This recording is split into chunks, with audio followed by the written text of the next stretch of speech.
hottest day of the year so far, and I'm fortunate enough to take out the Striker Classic.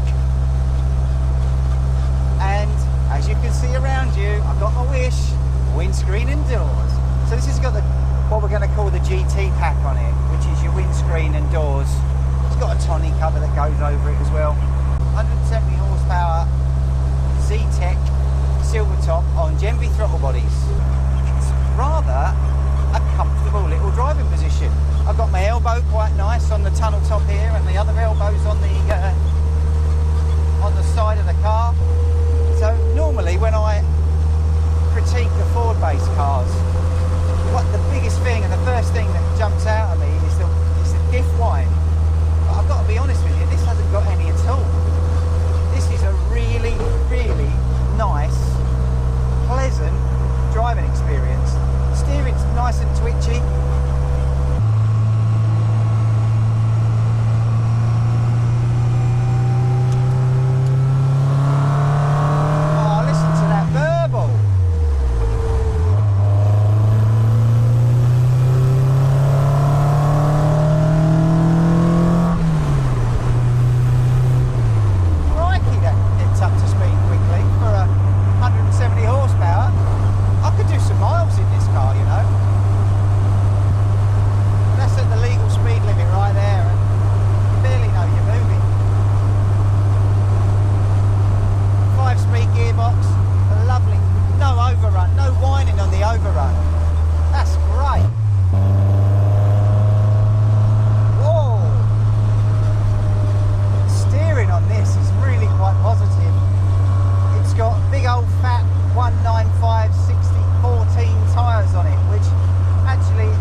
I'm 5'8", and I reckon it will probably take somebody who's 6 foot quite easily with regards to the windscreen, because it's got such a rake on the windscreen.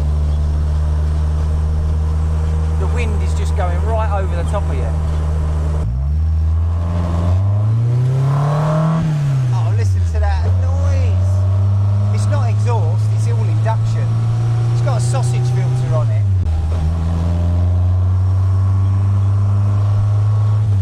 So in summary, Striker Classic. Not that I've said too much about it already. I've kind of got lost in the moment driving it. It's a nice, pleasant drive. Everything is where I need it to be. I can reach indicators are probably would be better on a stick, but I can deal with that. I can live with the fact that they're sort of on the dashboard. You can see them, so that's good. But the one overwhelming thing about this car is that induction noise. When you've got it up to about 3,500, 4,000 revs, or whatever I said earlier, oh my goodness me, it is so addictive. I kind of got lost in the moment, to be quite honest with you. The car drives as you'd expect a nice road car to drive. These have got a magnet on the side here, so I am getting a little bit of wind through underneath the door. I think if you had a popper on, like we normally do with the MK ones, where you run a little popper and you pop the popper on the side panel here, I think that may close up that little small gap there, and you won't get a breeze through on your elbow. Not a problem on a day like today, but I imagine if it's raining, you might want to think twice driving a car like this in the sunshine. Very nice.